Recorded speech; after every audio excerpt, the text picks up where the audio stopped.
Welcome to Amplify Your Mindset with Ricky Kalmon. Motivational speaker, mindset expert, and celebrity hypnotist Ricky Kalmon has amazed audiences around the world.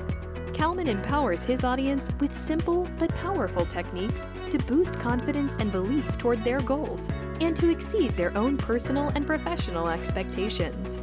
Each episode features business leaders, motivators, and incredible individuals who share how mindset has contributed to their success.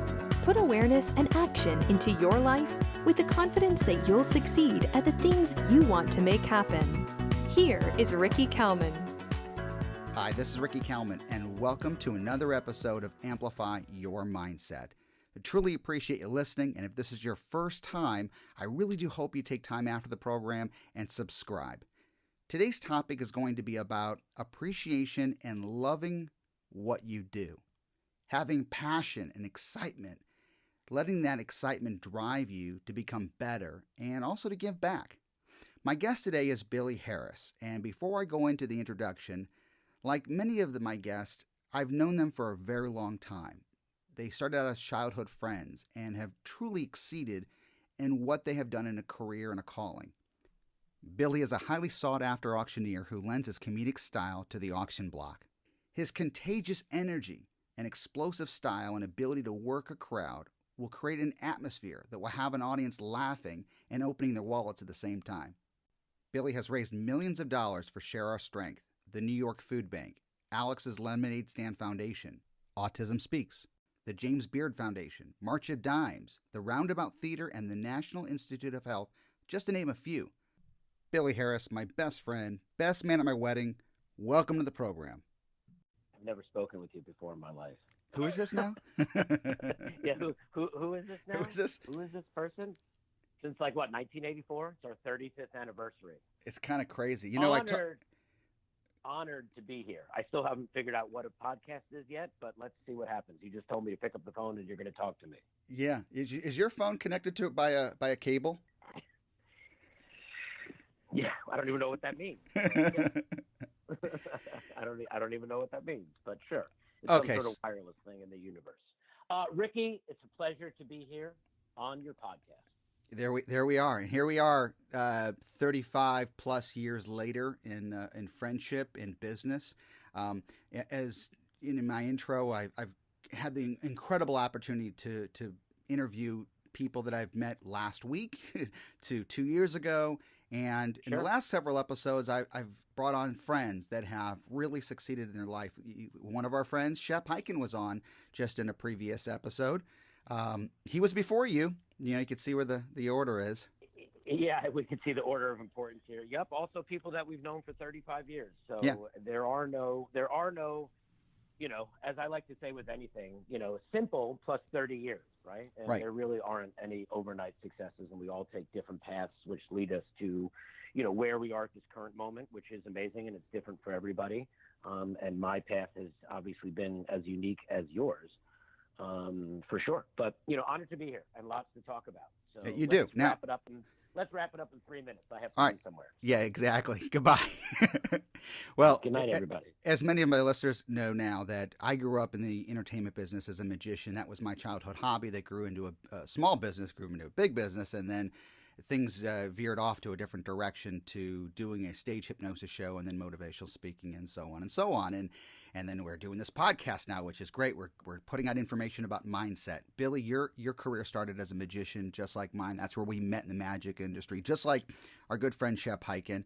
Over years, your corporate experience, your networking, what you're phenomenal at doing is just, making a presence and like, who is that guy? I got to go meet him. It's Harris. You got to meet Billy Harris, and you got to hang with Harris. And that's, you got to hang with Harris. There you go. That's your trademark. And along the way, the food industry became a passion of yours, hosting food events, and now a master at ceremonies, a master at fundraising, and there we are. That's where you are today. Tell us a little bit about what's going on, because that was the early part of your career. But the reason why I wanted to have you on the show is not to just because we're friends and we'll talk about success, but what you're doing now is unbelievable. So let's jump into it. Tell us a little bit how all that started. Yeah, and it is an interesting story. And it's good that you ended with, really the most important part with, hosting stuff and food and people go and fundraising. And how did that triangulate? How did that all come together? And even pre us meeting 35 years ago, I literally come from a history of vaudevillians and semi-famous great uncles and great aunts in showbiz. My Aunt Katie danced at Texaco Star Theater with Milton Berle. My daughter Georgie Harris is named after my second or third distant cousin Georgie Jessel, who was one of the most famous entertainers in Hollywood, who started the Friars Club in Los Angeles and was married to all these Hollywood starlets and ended his career being the Toastmaster General of the United States. And Georgie Jessel had his claim to fame of doing all the eulogies for all the Hollywood stars. But, for me, I really started off even years before we met, as a kid actor, and was always on stage and was always being funny and obviously was always a bit of a smart aleck, so to say. And yeah, just like you, I was amazed in the late 70s, early 80s for some reason, watching David Copperfield and Doug Henning, and then obviously Penn and Teller I took a big liking to because of their theatrics.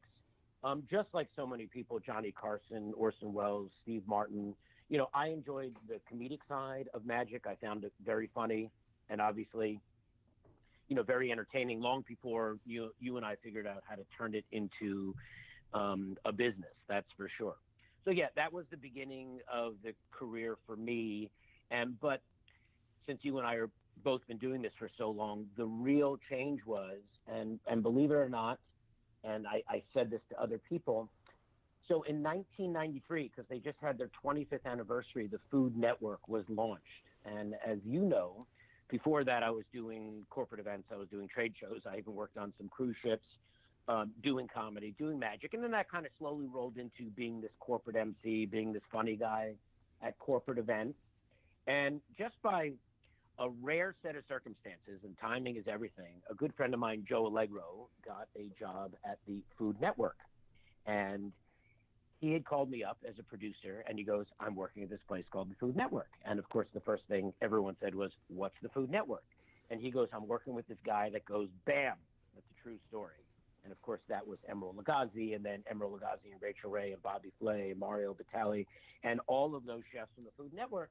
And at the end of the day, he was a producer, and he looked at it as, hey, I need a funny guy to host this event. So 25 years ago was literally, I could still, you can ask my wife, who you've known forever, I still can barely cook an egg.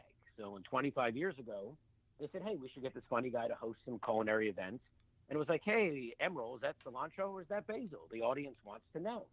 And that was my initial entrance into Food Network events, which, believe it or not, is, as I've said, somehow 25 years ago, where I was just doing shtick and adding my personality. And all of a sudden, it just, as you and I have built our careers, and mine obviously took a little bit of a different path, I started meeting all of these chefs long before they were called celebrity chefs. And even when you're in the 50-year-old range, we all remember the time where that nobody even knew who the chef was. The kitchen wasn't exposed. Well, with the rise of the celeb chef, and it makes this whole conversation very, very relevant in the fundraising world. And this all will have it will make a point, because I know that's probably your next question. You'll be like, oh, Billy, that's nice. What's the point of all this? As you're sitting there probably getting a manicure right now, that's for sure. But yeah, to kind of wrap that up all in a short sense, it really what happened over the past 25 years. And the two things that happened, obviously my dear friend Joe Allegro, who I still work with 25 years later, he's with a couple different organizations. He brought me into the Food Network. That was my first taste of working with chefs and doing what I was doing, being funny, being a host, and all of a sudden I was hosting culinary events.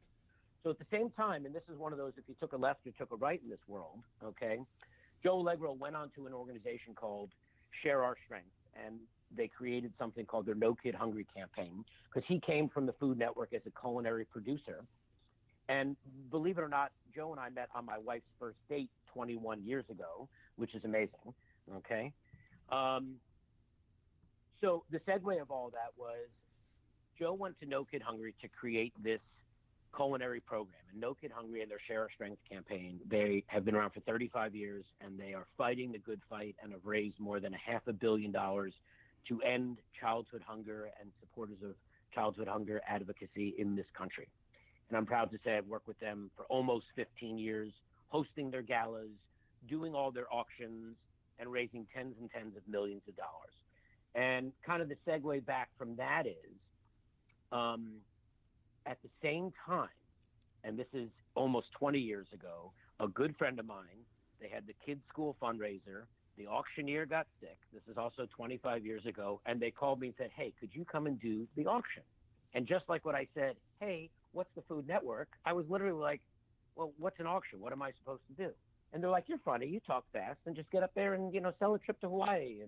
And who wants to have, stay at the Four Seasons?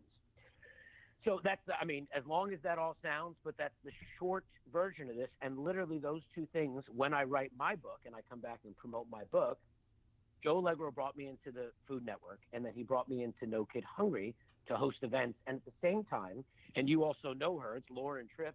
You remember our good friend Lauren Tripp? Sure. It was her son, Peter Ryan. It was his school. He's probably 27 years old right now. And That's he was crazy. probably 5 at the time. Okay, think about that one. So that was literally my first time doing an auction. And just like when I went from doing corporate gigs and trade shows and hosting meetings, and all of a sudden I was hosting something for the Food Network and slowly started to do these culinary events, I was like, I'd like the energy, I'd like the excitement and hanging out with all the chefs. And this was, that was 1993. So it's now 26 years ago. So 26 years ago, slowly moved into culinary, and 23 years ago, slowly started my world of fundraising. And the two have gone hand in hand.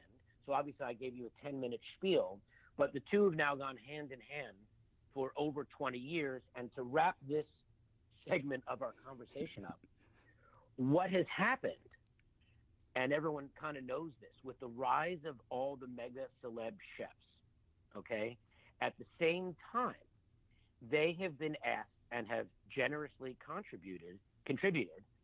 I went to public school in Jersey, so if I get some of my vocabulary wrong, you'll have to. I don't know how I built a career anyway. In the first I'm not place. editing that. That's staying on. Yeah, just leave that on there. Those two streams of the rise of the celeb chef, and it doesn't just have to be culinary events. It could be AIDS, it could be autism, it could be breast cancer, it could be the March of Dimes, it could be No Kid Hungry. Alex's Lemonade Stand, which you mentioned, is for pediatric cancer research. I've hosted 5 galas a year for them for the past 10 years, just them alone. So what you wrote a book on this, and it is a book in itself, the rise, once again, of the celeb chef with fundraising. And it doesn't matter what the campaign is, okay? It is amazing. I have hosted, and I do this year to be, in 2018 to be exact, I hosted 106 events. And that's a lot. Yeah. All raising money. All raising money. And then obviously somewhere in this conversation, this will segue to, I woke up one day 3 years ago and said, I work with all these great chefs. I work with all these great charities. I know everybody. I'm the guy in the middle. I'm a connector. I should host my own fundraising dinner series, but we'll come back to that. We're going to come back to that. But, no, we should come back to that, but I haven't even let you spoke yet, and it's your speak. See, I said spoke. Speak yet. Once again, it goes back. We ran out of time. Thanks for being on the show. Good night, everybody. Good night. But yes. To bring it to 2019, my entire life is consumed with hosting culinary events and fundraising events and culinary fundraising events together. And, once again, you can take, there's so many great, amazing organizations, and you could take any sort of chef event. For example, in Los Angeles this Friday, I assembled an amazing team of chefs hosting a private dinner at a very generous person's private home in Los Angeles, which raised a lot of money for an organization called the Omni Peace Foundation. Rwanda rocks, and they build schools, music schools in Rwanda. And all of a sudden you're like, how could chefs be coordinated with that? Right. Well, I was on stage and I'm like, why don't we auction off a dinner, and all these great chefs will come to your house and cook dinner and have a party for 20 people. So in Los Angeles, we brought in Jason Neroni from The Rose and Antonio LaFaso from Scopa and Bruce Kalman from Union. and Shannon Swindle from Kraft, all these great chefs, Food Network stars, Top Chef superstars, pick a food show, and they are just big money makers because people love that experience. And that kind of segues that portion of our conversation. And it's become my entire life, for 25 years. I'm going to take a breath. Good night. I don't know how it's a long one. It's hard because I've known you for this long and I love you. And, be careful when you ask one question. But that's okay because that gives a lot of background. How many more questions are there? Are we done? That was it. I just threw them out. Did you hear the paper shredder go off? Yeah, I did. So here's what I want to talk about for a quick second. What you're doing obviously is an amazing thing. And I feel like when I talk to you personally, the 5 million times a week we talk, it's what comes first is always in the conversation is the mindset of how much money you raised that event. And then how you've outdone yourself every single time. It's not this cookie cutter, perfect little, okay, here's an event, put them on stage and Billy walks away. You're highly engaged in this because of several reasons. You want every time you do something to be more successful than the last, not only in the performance, not in the operation of it all, because you're helping. I mean, there's a lot of these organizations, they put these things together.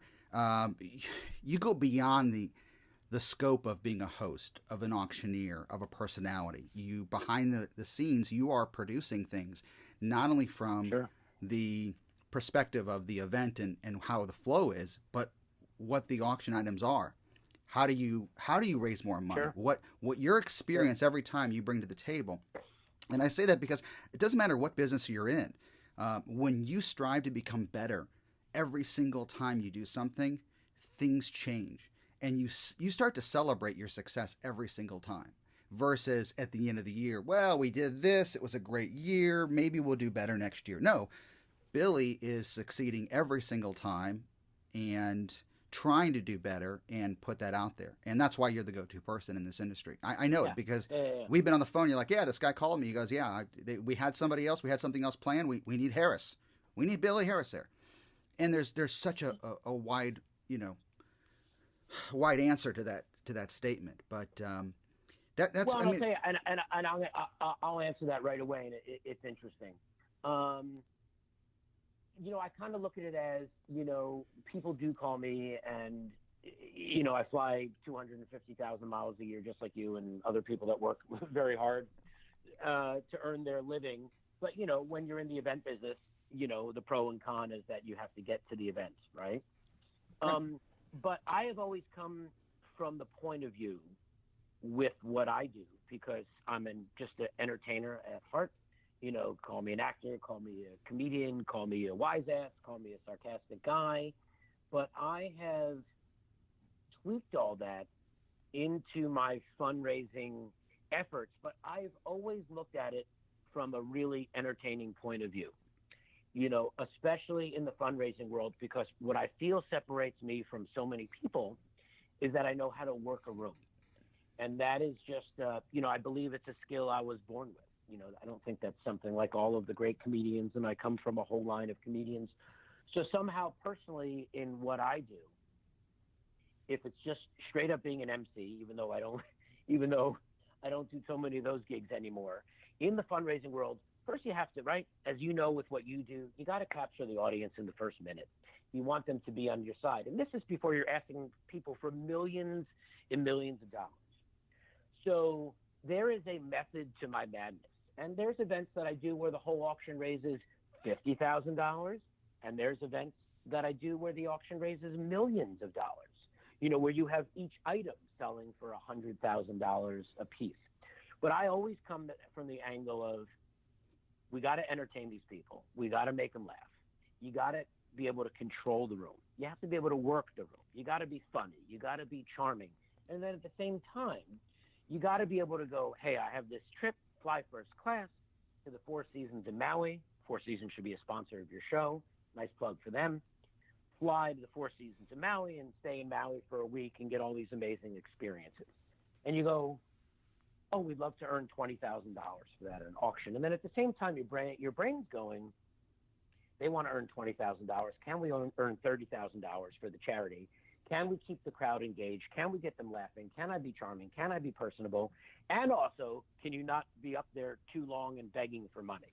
Right. So I've just always looked at it in the fundraising world of, from the 10,000-foot view looking down on it, you got to be funny and entertaining. That's just number one. And then you have to be really good at being a professional fundraiser, being an auctioneer. It's funny, to this day, people are like, oh my God, you're such a good auctioneer. And 20 plus years of doing this full time, I actually, to this day, God is my witness, don't consider myself an auctioneer.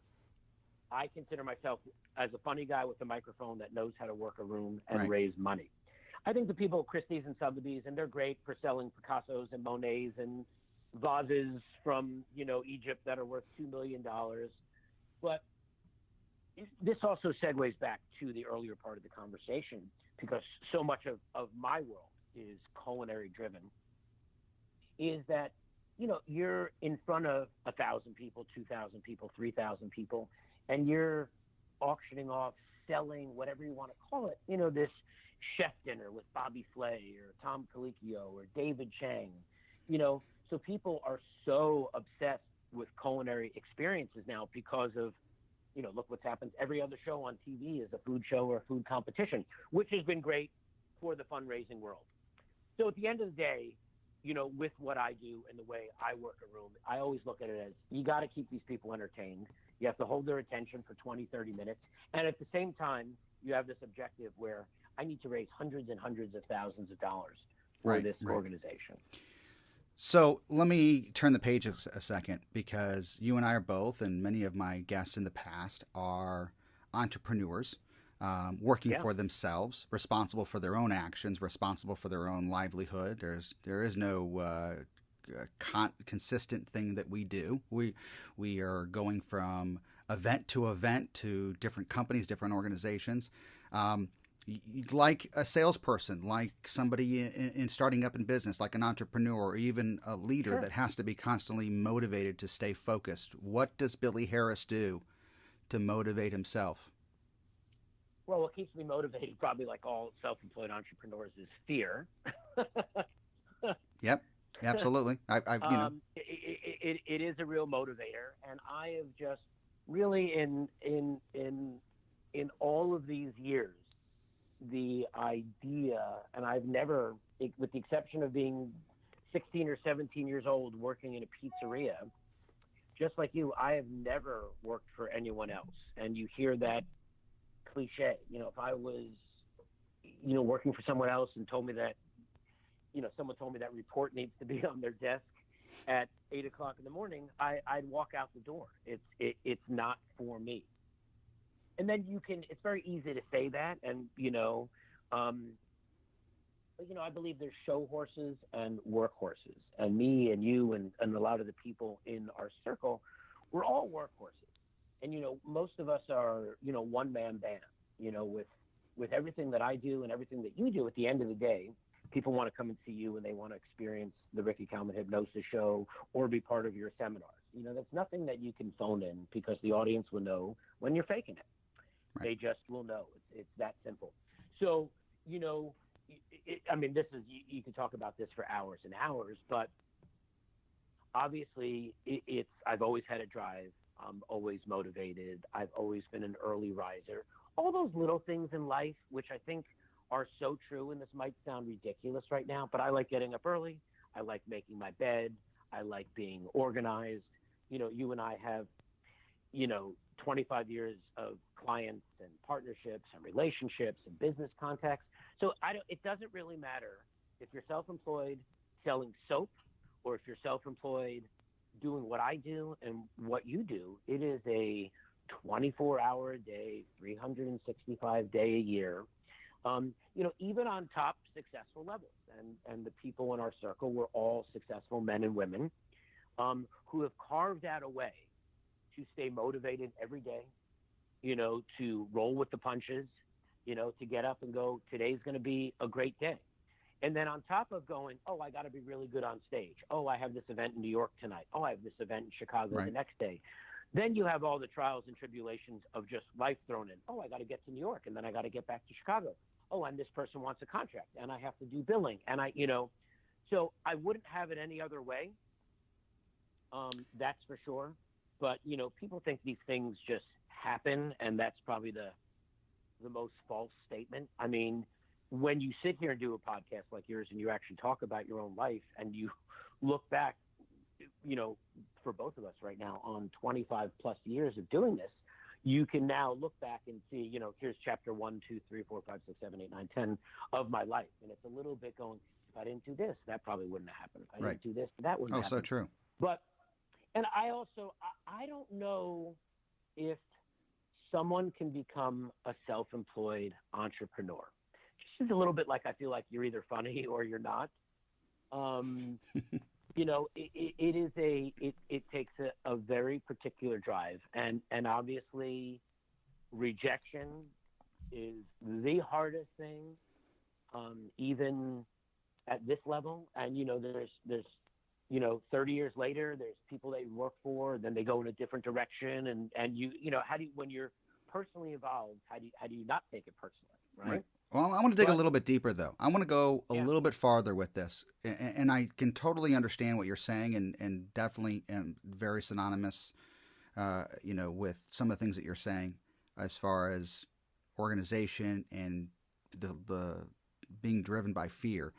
But even on your worst days, when things are just like, just overwhelming, because I think everybody can relate to this. And I ask you this question, and I'm really pushing for it because you're an extremely highly energetic person. I've known that my entire life with you. On your worst days, when you step back and it's just Billy Harris in the room, there's nobody else. There's no cameras. There's no microphone. There's no lights. There is nobody else in the room but yourself. And you have got to say something to yourself to motivate yourself to strive, to put on that smile, to ignite the personality. Is there something in particular you would share, or a technique or something that would resonate with the listeners? Yeah, it's funny. I don't, for the people that know me, I've always been like this. I've always been energetic. I've always been caffeinated. I've always been passionate about everything that I do, I am a lover of life. I love great food. I love travel. I love my family, but there is, like you said, there is an underlying undertone where people go, how does that guy even do that? How do you do that? How do you get up every day? How do you go to the gym? How do you drop your kid off at school? How do you make 50 phone calls? How do you get contracts out? How do you do billing? How do you fly? 200 days a year and do 100 events, and the answer is, I have no idea. Okay. All right. Well, there you go. There's the takeaway. There's the takeaway. For everybody listening, there is no plan.